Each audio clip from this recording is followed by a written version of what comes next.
I will show you the best way to get a layered lasagna without being runny and watery, and it slices like the real thing.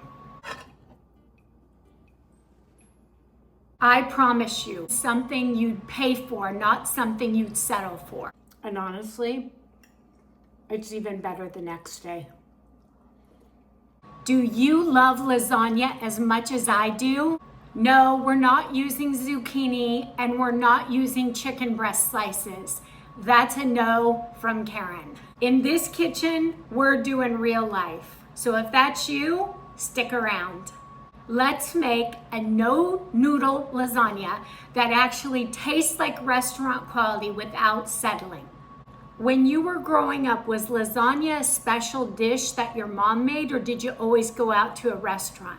Me, growing up in Kansas City, Cascones. If you know, you know. Or V's. Oh, okay, I don't want to diss V's. V's and Cascone, for sure.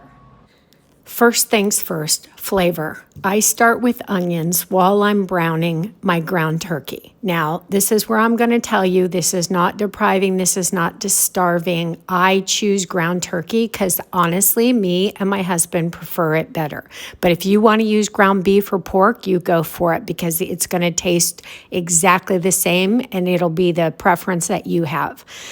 This is what makes it taste like restaurant lasagna, not diet lasagna. I want this cooked through, but I also want those little brown bits. That's where the flavor lives. If your meat is bland, the whole lasagna is bland. So we season with intention here.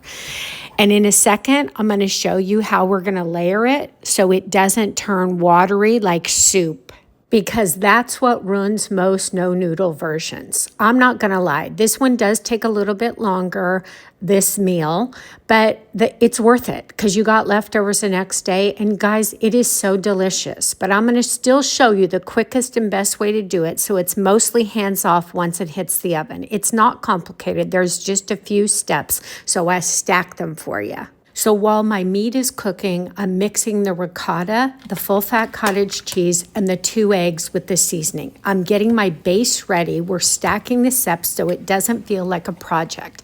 If you do it in this order, you will never just be standing there waiting. Okay, now this is how I figured out how to hold its shape when we slice it. This is the goal. This base right here is what's going to keep that lasagna clean and come out like a real lasagna. So this base layer is crucial, so don't skip it. Before we even talk sauce, this is the one little restaurant trick that makes this whole thing feel sturdy.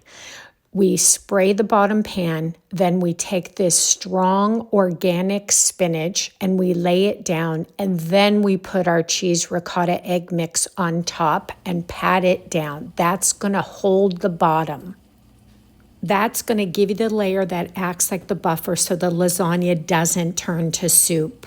Guys, crucial.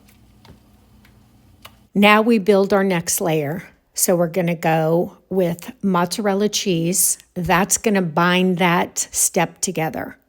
Then I don't like anything light. You know I'm trying to make it right, not light. This is comfort food, real food, no settling. Once you see how this bakes and rests, you'll get why it slices so clean. Then I take my sauce. Now, a lot of people like a lot more sauce. If you wanted sauce on the bottom, you go for it. But I only want a middle sauce, and it's going to be plenty. Then I'm going to add my meat on top, generous. Get that meat in there. And then I'm going to do another layer of spinach, and that's going to help me stack it. And then I'm going to finish off with my 2 cheeses. Yes, full fat mozzarella and a full fat cheddar. I bake mine in a Corningware with a glass lid at 375 for 35 minutes. You're looking for bubbly around the edges and the cheese melted through. When it's bubbling like that, you know everything underneath is hot and set.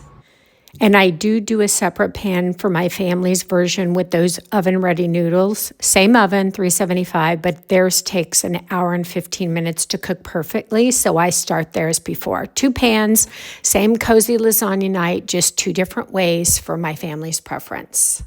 Now this part matters. Let it rest before slicing. If you cut it right away, it's going to slide hard. If you give it a little time, it sets up and gets those restaurant-style layers. And if you can believe it, it's one of those dishes that actually tastes better the next day. Like somehow it gets more lasagna-y overnight. And if you're a leftover person, you're going to love this to take to lunch or have it for the kids. And if you're not a leftover person, then this one may convert you. This is exactly how I keep a no-noodle lasagna from getting watery, with seasoned meat, the ricotta cottage cheese, lots of cheese, bake it up, and the spinach mozzarella base gives it that structure. It's comfort food that doesn't feel like compromise. This is the test.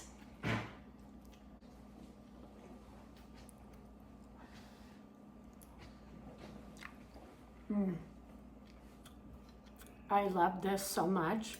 It's so good. Let me know in the comments, what is your favorite Italian dish? Is it lasagna? Is it rotini? Is it ravioli? What is it? I'd love to hear from you. If you want more content like this, click to subscribe, and I'll see you on my next video. Take care.